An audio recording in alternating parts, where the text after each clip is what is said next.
Assalamualaikum warahmatullahi wabarakatuh. Nama saya Muhammad Ilham. Dalam video ini saya akan membahas tentang peran psikologi dalam kondisi pandemik COVID-19 2019 ini. Dalam video kali ini saya akan membahas tentang bagaimana peran psikologi komunikasi di situasi pandemik COVID-19 ini. Di pembahasan kali ini saya akan membahas tentang efek misinformasi dan disinformasi dalam pandemi COVID-19 ditinjau dari perspektif psikologi komunikasi. Saya akan membahas bagaimana penyebaran hoax dan berita yang tidak benar serta efeknya bagi masyarakat serta peran psikologi komunikasi dalam menangani hal tersebut. Masalah-masalah yang dihadapi dalam kondisi pandemi COVID-19. Virus corona yang terbilang pandemik karena menyebar lebih dari 103 negara di mana ada 241 negara di dunia dan 198 negara yang termasuk dalam PBB. Tentu sudah lebih dari separuhnya terdampak virus ini. Bermula pada akhir tahun 2019 di kota Wuhan, Cina, hingga saat ini seperti di Italia sudah dibuat kebijakan tidak ada yang boleh masuk dan keluar. Tentu saja saat ini orang-orang beranggapan sebagai giliran dan cemas karena ketidakseimbangan informasi. Kemudian mencari informasi tentang pertanyaan-pertanyaan terkait virus dan memunculkan adanya jawaban sehingga produksi dan distribusi serta konsumsi yang meningkat tajam, namun tidak semuanya benar. Dapat kita ketahui bahwasanya informasi mengenai virus corona yang dalam dunia medis disebut dengan COVID-19 bermula di kota Wuhan, Cina. Statusnya menjadi pandemik ketika penyebaran virus ini terjadi secara luas di berbagai negara, salah satunya di Indonesia. Terdeteksi pertama kali di Depok, warga negara Indonesia diklaim positif COVID-19. Justru membenturkan statement bahwa bukan virus ini yang mengerikan, namun manusianya yang tidak bisa berempati, rasis, dan mendiskriminasi. Di sisi lain, pandemik ini dikhawatirkan memunculkan infodemik yang menjelaskan bagaimana terjadinya ledakan informasi yang bisa benar atau tidak.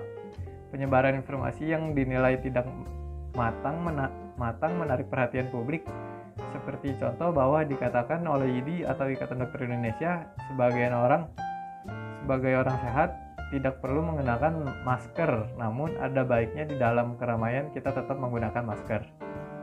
Alih-alih melakukan persiapan, namun ketika Indonesia belum terjangkit virus ini, pemerintah tidak menjelaskan secara ilmiah dan justru banyak narasi konyol yang tercipta. WHO pun mengatakan bahwa tidak mungkin Indonesia tidak terkena virus tersebut, namun dialihkan dengan narasi oleh doa, pengendalian opini publik dan organisasi. Itu perlu serta harus memiliki literasi yang tinggi serta etika komunikasi yang cukup tebal sehingga dalam hal ini penyebaran informasi yang kurang tepat bisa menjerumuskan kita kepada sanksi sosial. Setelah kita lihat berita-berita yang ditampilkan, maka masalah yang timbul adalah misinformasi dan disinformasi.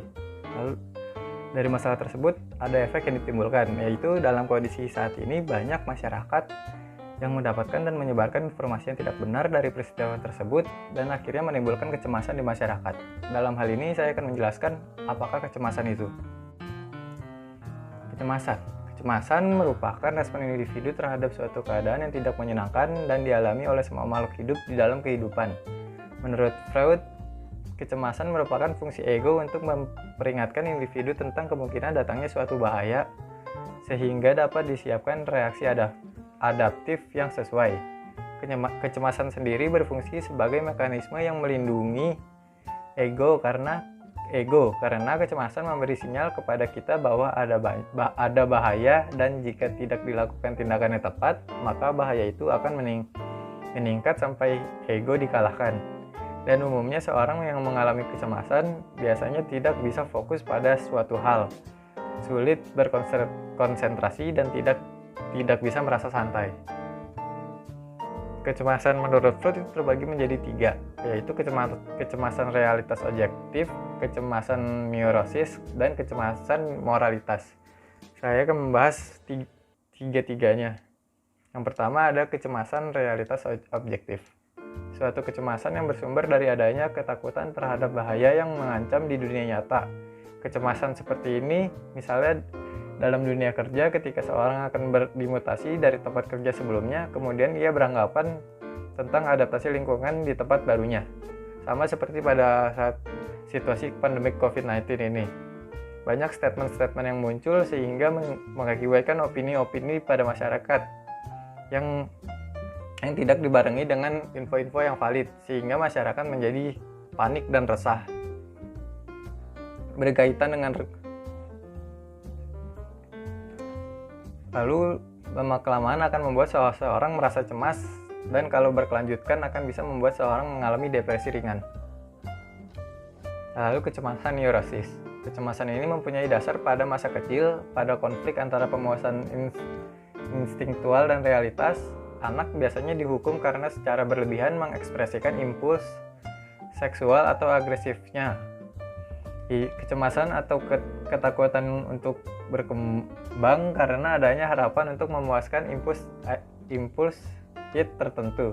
Konflik yang terjadi adalah di antara id dan ego yang kita ketahui mempunyai dasar dalam realitas. Lalu ada kecemasan moralitas. Kecemasan ini merupakan hasil dari konflik antara id dan superego. Secara dasar merupakan ketakutan akan suara hati individu sendiri. Ketika individu termotivasi akan mengekspresikan impuls instinktual yang berlawanan dengan nilai moral yang termaksud dalam superego individu itu, maka ia akan merasa malu atau bersalah. Pada kehidupan sehari-hari, ia akan menemukan dirinya sebagai conscience stricken. Lalu saya akan membahas tentang pandangan psikologi komunikasi terkait dengan pandemik COVID-19 ini. Psikologi komunikasi pada dasarnya adalah ilmu yang berusaha menguraikan, meramalkan, dan mengendalikan peristiwa mental dan behavioral dalam perilaku sebagai akibat berlangsungnya komunikasi. Dalam mempengaruhi perilaku manusia ada beberapa faktor yang harus diperhatikan. Salah satu faktor tersebut adalah faktor biologis. Faktor biologis atau primer yaitu berisi tentang insting atau naluri. Lalu motif biologis, makan, minum, istirahat, dan naluri mempertahankan diri atau memperbanyak keturunan, serta naluri beragama. Dalam kondisi seperti ini banyak perilaku-perilaku baru yang muncul di masyarakat. Perilaku yang dimaksud adalah perilaku yang tidak biasa muncul pada kondisi normal.